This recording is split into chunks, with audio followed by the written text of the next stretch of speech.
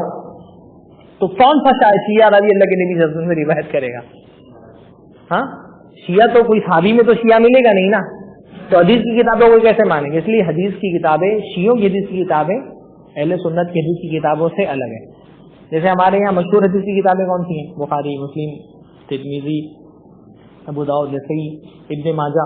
شیعہ حضرات ان حدیث کی کتابوں کو نہیں, اس میں تقیہ بھی نہیں کرتے, کھل کر کے بولتے ہیں کہ ان حدیث کی کتابوں کو نہیں مانتے. اس لیے تقیہ نہیں کرتے. قرآن میں تقیہ کرتے ہیں کہ زبان سے تو بولتے ہیں کہ اس قرآن کو مانتے ہیں لیکن حقیقت میں نہیں مانتے. پر حدیث کے معاملے میں تقیہ بھی نہیں کرتے. یہ کھل کر کے صاحب بولتے ہیں کہ یہ بخاری, مسلم, ترمذی کی کتابیں یہ نہیں مانتے. تو یہ حدیث کی کون سی کتابیں مانتے ہیں؟ ان کے یہاں حدیث کی دوسری کتاب ہے. اس میں سے سب سے مشہور کتاب ہے الکافی کلینی. ان کے شیخ کلینی جو ان کے بہت مشہور محدث ہیں, کتاب الکافی. یہ کافی, کتاب الکافی کا مرتبہ شیعہ حضرات کے یہاں وہی ہے جو اہل سنت کے یہاں صحیح بخاری کا مرتبہ, بلکہ صحیح بخاری سے بڑا مرتبہ ہے کافی کا. کیونکہ کتاب الکافی اس زمانے میں ترتیب دی گئی جو ان کے حساب سے جو ان کے 12ویں امام تھے اس کی غیبوبت صغرا کا دور تھا. میں نے بتایا نا غیبوبت صغرا کون سی ہے؟ جس میں یہ 12ویں امام کے کچھ نائبین تھے جو ان سے جا کر کے ملتے تھے, نواب اربا جن کو یہ کہتے ہیں. تو کتاب الکافی کے بارے میں ان کا یہ عقیدہ ہے جو ان کی کتابوں میں درج ہے کہ کتاب الکافی جب لکھ دی گئی تو 12ویں امام کو پیش کی گئی, غار میں لے جا کر کے کسی نے دکھایا اور انہوں نے اس کتاب کو پڑھا اور پڑھنے کے بعد کہا ھذا کافٍ لشیعتنا, یہ ہمارے شیعوں کے لیے کافی ہے. اس لیے اس کو کتاب الکافی کہا جاتا ہے. یہ نام آپ یاد رکھیے گا کیونکہ اس سے آگے بہت سارے حوالے آئیں گے. تو کتاب الکافی بہت مشہور کتاب ہے. اس کے علاوہ تہذیب الاحکام ہے, ان کے شیخ الطائفہ ان کو کہا جاتا ہے, توسی, تو اس کی کتاب ہے. الاستبصار یہ بھی توسی کی کتاب ہے. اور من لا یحضرہ الفقی یہ شیخ صدوق کی کتاب ہے. تو جیسے ہمارے یہاں 6 کتابیں حدیث کی سب سے معروف کتابیں ہیں, ان کے یہاں 4 کتابیں حدیث کی سب سے معروف کتابیں ہیں, الکافی, تہذیب الاحکام اور استبصار اور من لا یحضرہ الفقی. یہ 4 ان کی مشہور کتابیں. اور اچھا, ان کتابوں میں ایک بات آپ کو خاص یہ ملے گی کہ ان کتابوں کے اندر اللہ کے نبی صلی اللہ علیہ وسلم سے منسوب حدیثیں بہت زیادہ نہیں ہیں, کیونکہ وہی مسئلہ ہے کہ نبی سے حدیث کون روایت کرے گا؟ صحابہ ہی روایت کریں گے, اور صحابہ کو بھی مسلمان نہیں مانتے. تو مشکل سے آپ کو ان حدیث کی کتابوں میں 10% حدیثیں اللہ کے نبی صلی اللہ علیہ وسلم کی ملیں گی. باقی 90% ان کتابوں کے اندر جو روایتیں ہیں وہ کن سے ہیں؟ ان کے ائمہ سے, خاص طور پہ امام جعفر صادق سے, اور امام جعفر صادق کے جو والد ہیں امام محمد باقر سے, یعنی ابو جعفر اور ابو عبداللہ, امام جعفر صادق اور امام محمد باقر. زیادہ تر روایتیں انہیں مسیح ان کے 12ویں امام جو چھپے ہوئے تھے سرہ منازی وادی میں. زیادہ تر 10% کتابیں ان حدیثوں میں 10% حدیثیں اللہ کے نبی سے ہوں گی, 90% اس کے اندر حدیثیں ائمہ کے اقوال ہیں, ائمہ کے قول ہیں. تو یہ اب یہ سمجھ رہے نا کہ ان کے مذہب کا ایک پورا اسٹرکچر ہے جو ایک بنیادی اسلام ہے اس سے بہت مختلف. اور ان پھر یہ جا کر کے جو سب سے بڑا اختلاف ہمارا ان کے ساتھ ہوتا ہے وہ امامت کے مسئلے پہ ہوتا ہے, کیونکہ ہمارے لیے تو امامت کا کوئی تصور ہی ہمارے یہاں پر نہیں. ہمارے خلیفہ کو امام کہا جاتا ہے, لیکن وہی بات ہے کہ ہمارے لیے امام کیا ہے؟ ہمارے لیے امام ایک سیاسی منصب ہے, خلیفہ ایک سیاسی منصب ہے. ان کے حساب سے امام بالکل نبوت کی طرح کا منصب ہے. جیسے خلیفہ کے بارے میں اور نبوت نبی کے بارے میں بنیادی فرق کیا ہے؟ بھائی خلیفہ کون منتخب کرتا ہے؟ امت منتخب کرتی ہے نا. واجب علی الناس ہے, لوگوں پر واجب ہے کہ وہ اپنے لیے کوئی خلیفہ منتخب کریں. کہ خلافت کا انتخاب اللہ تعالیٰ سے ہوتا ہے. حضرت ابوبکر کو کس نے خلیفہ بتایا؟ ہاں, عوام نے بنایا. اللہ تعالیٰ نے نہ اللہ کے نبی کے لیے کوئی وصیت کی تھی, نہ اللہ تعالیٰ کی طرف سے کوئی حکم تھا. ہم یہی مانتے ہیں کہ صحابہ کرام جمع ہوئے, انہوں نے حضرت ابوبکر کو خلیفہ مان لیا. پر شیعہ حضرات یہ مانتے ہیں کہ جو ان کے امام ہوتے ہیں ان کو وہ واجب اللہ ہے, اللہ پر واجب ہے کہ وہ امام بھیجے. جیسے ہم رسول کے بارے میں کیا مانتے ہیں, اللہ کے رسول کو رسول جس نے عوام نے بنایا نہیں نا, رسول کون ہوتا ہے, جس کو اللہ منتخب کرتا ہے. تو ان کے حساب سے اماموں کو بھی کون منتخب کرتا ہے, اللہ منتخب کرتا ہے. تو حضرت علی کو امام جس نے بنایا ان کے حساب سے اللہ نے بنایا, اور ان کے حساب سے اللہ پر واجب ہے کہ وہ امام کو متعین کرے. امام کون ہوگا یہ کون طے کرے گا, اللہ طے کرے گا. اللہ کے رسول کے بارے میں ہمارا یہ عقیدہ ہے کہ اللہ کے رسول اس کائنات میں حجت ہے نا. اللہ کے رسول صلی اللہ علیہ وسلم کے بغیر, رسولوں کے بغیر دنیا میں لوگوں پر حجت قائم نہیں ہو سکتی ہے. اللہ تعالیٰ نے فرمایا وما كنا معذبین حتی نبعث رسولا, ہم کسی بھی قوم پر عذاب نہیں بھیجتے جب تک کہ ہم رسول نہ بھیجتے. ان کے حساب سے بغیر امام کے دنیا پہ حجت قائم نہیں ہوتی ہے. ان کے حساب سے اللہ کے بندوں پر حجت قائم کرنے کے لیے صرف رسالت کافی نہیں ہے, بلکہ دنیا میں ایک امام کا موجود ہونا بھی ضروری ہے. ہمارے حساب سے امام کی اطاعت تو واجب ہے, پر امام کی اطاعت, ہم جو خلیفہ کی اطاعت کو واجب مانتے ہیں, وہ کس صورت میں واجب مانتے ہیں کہ خلیفہ اپنے آپ میں مفترض الطاعہ نہیں ہوتا, یعنی اپنے آپ میں اس کی اطاعت واجب نہیں ہے. اس کی اطاعت کب تک واجب ہے, جب تک وہ اللہ اس کے رسول کے موافق حکم دے. اگر اللہ اس کے رسول کے خلاف حکم دے تو کسی خلیفہ کی اطاعت واجب نہیں ہے, کیونکہ قرآن نے فرمایا اطیعوا اللہ واطیعوا الرسول واولی الامر منکم. اطیعوا اولی الامر منکم نہیں کہا, بلکہ واولی الامر منکم کا ہے. تو اس لیے علماء نے کہا ہے کہ خلیفہ کی اطاعت واجب ہے, لیکن کب تک, جب تک وہ اللہ کے رسول کے اور اللہ تعالیٰ کی موافق فیصلہ کرے. ان کے حساب سے امام اپنے آپ میں مفترض الطاعہ ہوتا ہے, اس کی اطاعت واجب ہے جیسے رسول کی اطاعت واجب ہے. یہ کہتے ہیں کہ امام جو ہے وہ معصوم من الخطا ہوتا ہے جیسے رسول معصوم من الخطا ہوتے ہیں. ان کے حساب سے امام کے پاس فرشتے آتے ہیں جیسے رسول کے پاس فرشتے آتے ہیں. البتہ تھوڑا سا فرق کر دیتے ہیں, جیسے ادھر رسول بول رہے ہیں, یہاں امام کو رسول نہیں بولیں گے بلکہ اس کو کیا کہیں گے, امام کہیں گے. یہ کہتے ہیں رسول فرشتے کو دیکھتا ہے, امام فرشتوں کو دیکھ نہیں سکتا ہے, صرف سن سکتا ہے. فرض جبرائیل بھی آتے ہیں ان کے پاس, اور وہ کہتے ہیں رسول کے پاس جو امام پیغام لے کر کے آتا ہے اس کو وہ وحی کہتے ہیں, اور امام کے پاس جو فرشتہ پیغام لے کر آتا ہے اس کو یہ الہام کہتے ہیں. تو یہ باقاعدہ اپنے امام کو دین کا ایک سورس مانتے ہیں, جیسے ہم اللہ کے نبی صلی اللہ علیہ وسلم کی سنتوں کو دین کا ایک سورس مانتے ہیں.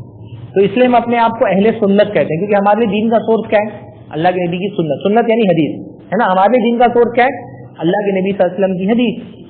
اور اس حدیث کو ہم کیسے سمجھتے ہیں, صحابہ کے فہم کے مطابق. تو ہم اہل سنت ہیں کیونکہ ہم سنت کو دین کا حجت مانتے ہیں, دین کا مصدر مانتے ہیں, اور ہم صحابہ کی جماعت کو سنت سمجھنے کے لیے ایک معیار مانتے ہیں. تو ہم کیا ہیں, اہل سنت والجماع ہے نا. سنت یعنی اللہ کی حدیث, جماعت یعنی جس پر امت جمع ہوتی, اور اللہ کے نبی صلی اللہ علیہ وسلم کی امت سب سے پہلے حضرت صحابہ پر جمع ہوئی. اس لیے آپ دیکھیے کہ جب حضرت امیر معاویہ اور حضرت علی کے درمیان صلح ہو گئی تو اس سال کو کیا کہا گیا, عام الجماع کہا گیا, جماعت کا سال, اجتماع کا سال.